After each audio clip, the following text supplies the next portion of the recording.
नमस्कार, आप लाइव बिहार देख रहे हैं। मैं हूं राजमोहन तिवारी। बिहार में सत्ता का परिवर्तन हो गया है। भले ही मुख्यमंत्री की कुर्सी पर नीतीश कुमार अभी भी काबिज हों, लेकिन उनके साथ अब सरकार में आरजेडी और तेजस्वी यादव भी शामिल हो गए हैं। बीजेपी को सत्ता से बेदखल कर दिया गया है।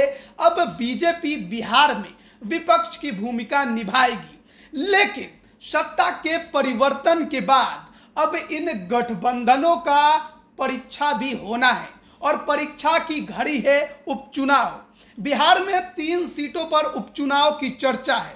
मोकामा की सीट पर अनंत सिंह की सदस्यता खत्म हो जाने की वजह से वहां पर उपचुनाव होंगे। गोपालगंज में बीजेपी के विधायक पूर्व मंत्री सुभाष सिंह के निधन की वजह से वो सीट खाली हो गई, वहां पर उपचुनाव होंगे। और कुडनी मुजफ्फरपुर जिले के जो अंतर्गत आती है, वहां पर आरजेडी के विधायक अनिल सहनी को सजा हो गई, तो वहां पर भी उपचुनाव कराए जा सकते हैं। अब इन 3 सीटों को लिटमस टेस्ट कहा जा रहा है, चाहे महागठबंधन हो या फिर बीजेपी। इसे सेमीफाइनल भी कहा जा रहा है 2024 लोकसभा चुनाव से पहले का। देखिए, सभी सीटों की बातचीत हम करते रहते हैं, लेकिन आज के इस वीडियो में एक बार फिर से चर्चा मोकामा की होगी। क्यों होगी? क्योंकि ऐसा लग रहा है कि अब अनंत सिंह के सामने बीजेपी जिसे उम्मीदवार बनाने जा रही है वो क्षेत्रों के भ्रमण पर है, या फिर जो बीजेपी का उम्मीदवार बनने की पूरी दावेदारी दे रहे हैं वो भी अब अपने तरफ से हर संभव प्रयास करते दिखाई दे रहे हैं। सबसे पहले आपको बता दें कि मोकामा वह सीट जो पिछले 17 सालों से अनंत सिंह के कब्जे में रही है, यानी अनंत सिंह का यहां एक छत्र राज रहा है। कोई उन्हें हरा नहीं पाया। वो किसी भी पार्टी से लड़े, चाहे जेडीयू से शुरू में लड़े हो या फिर 2015 में निर्दलीय लड़े हो, चाहे 2020 में आरजेडी के टिकट पर लड़े, किसी में इतनी ताकत नहीं कि अनंत सिंह को मोकामा में हरा सके। आरजेडी के टिकट पर पिछली बार लड़े थे, भारी अंतर से जेडीयू के उम्मीदवार को उन्होंने हराया था। लेकिन अब तो जेडीयू भी महागठबंधन का हिस्सा हो गई है। ऐसे में अनंत सिंह भले ही उम्मीदवार ना हो, लेकिन उनकी पत्नी नीलम देवी की दावेदारी इस सीट पर और ज्यादा मजबूत होते दिखाई दे रही है। लेकिन सवाल यह है कि अनंत सिंह के सामने कौन होगा। देखिए, बीजेपी ने शायद कभी सोचा भी नहीं होगा कि उसे मोकामा भी लड़ना पड़ेगा। जब जेडीयू के साथ गठबंधन में थी तो जेडीयू लगातार मोकामा लड़ते रही, और मोकामा की सीट पर भले ही जेडीयू के तरफ से कभी अनंत सिंह जीते या फिर जेडीयू के तरफ से कभी नीरज कुमार लड़े हों, चाहे पिछले चुनाव में जो लड़े हैं भले ही जीते या हारे, लेकिन जेडीयू ही एनडीए के तरफ से मोकामा की सीट लड़ती रही। लेकिन अब क्या होगा? बीजेपी किसे उतारेगी? कौन उम्मीदवार होगा? देखिए, अनंत सिंह को मोकामा की सीट पर किसी ने कड़ी टक्कर दी है, तो वो है ललन सिंह, मोकामा वाले ललन सिंह उर्फ नलिनी रंजन शर्मा। चाहे 2005 का चुनाव हो, चाहे 2010 का चुनाव हो, इन दोनों चुनावों में देखा गया है कि अनंत सिंह को ललन सिंह ने कड़ी टक्कर दी। चाहे 2005 का पहले फरवरी वाला चुनाव हो, 1300-1400 वोट से वो शुरुआत में हार गए। फिर 2005 में दूसरी बार फिर से चुनाव हुआ अक्टूबर में, तो वहां पर भी वो 2800 वोटों से चुनाव हार गए।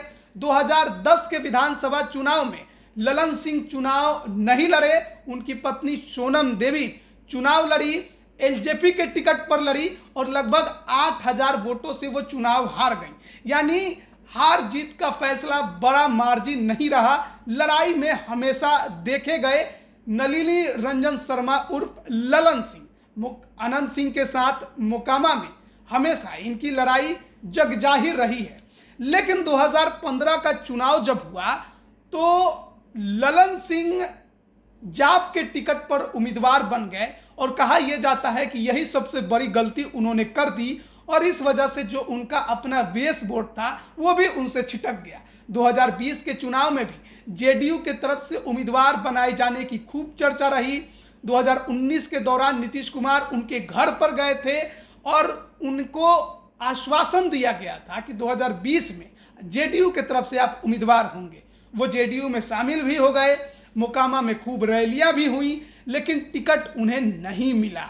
वो टिकट काट दिया गया और राजीव लोचन सिंह को 2020 में जेडीयू ने टिकट दे दिया, जो कि लगभग 36,000 वोटों से चुनाव हार गए। अब देखिए, ललन सिंह मोकामा वाले एक बार फिर से चुनाव लड़ने के मूड में नजर आ रहे हैं, मोकामा में भ्रमण कर रहे हैं।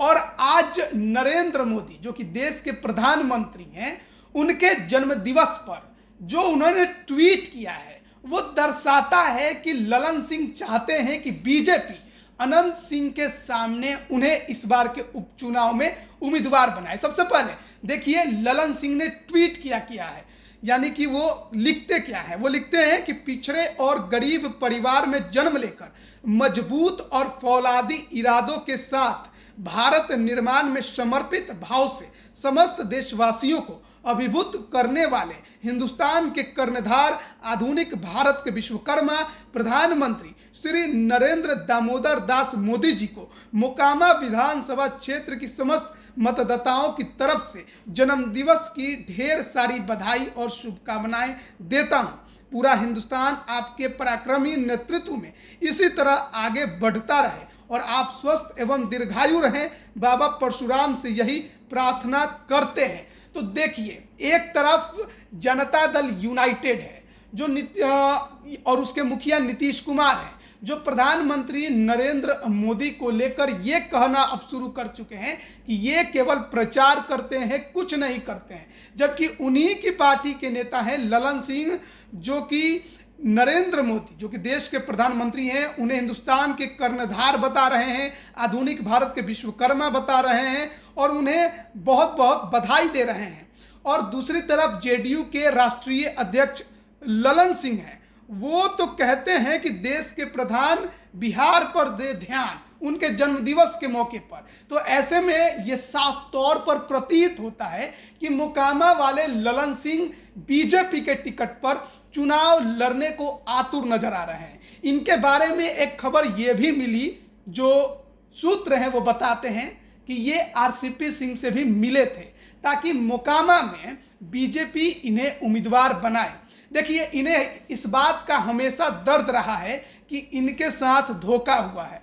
2015 में जब एनडीए में लोजपा थी तो ये उम्मीद में थे कि लोजपा इस सीट पर उनको उम्मीदवार बनाएगी, लेकिन बीजेपी के साथ उस समय लोजपा का गठबंधन था, यानी रामविलास पासवान की पार्टी का, और उस दौरान सूरजभान सिंह के भाई को उम्मीदवार बना दिया गया, जो कि चौथे नंबर पर खिसक गए थे।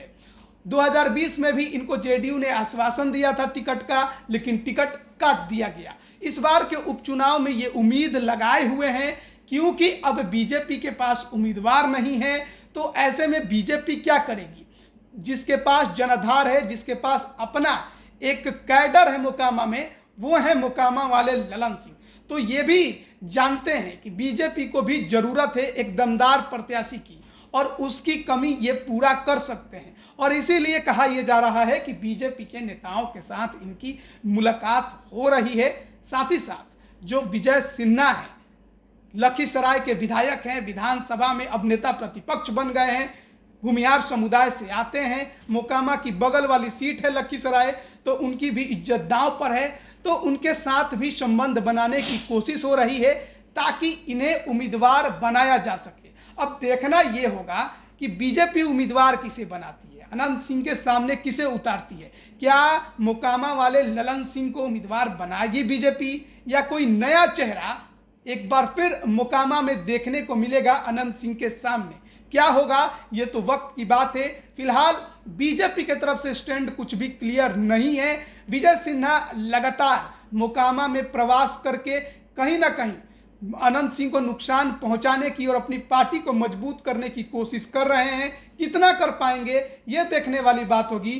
कौन उम्मीदवार होगा जो उनके रणनीति के तहत इस सीट पर अनंत सिंह को चुनौती दे पाएगा, यह भी देखने वाली बात होगी। और क्या ललन सिंह मोकामा वाले, जैसा कि नजर आता है कि बीजेपी के उम्मीदवारी के लिए आतुर नजर आते हैं, क्या बीजेपी ने टिकट बन देती है या नहीं, ये भी देखने वाली बात होगी। आप बने रहिए लाइव बिहार के साथ, तमाम अपडेट हम आप तक पहुंचा रहे हैं। आप सभी का बहुत बहुत धन्यवाद। लाइव बिहार यूट्यूब पर सब्सक्राइब और फेसबुक पर लाइक जरूर करें।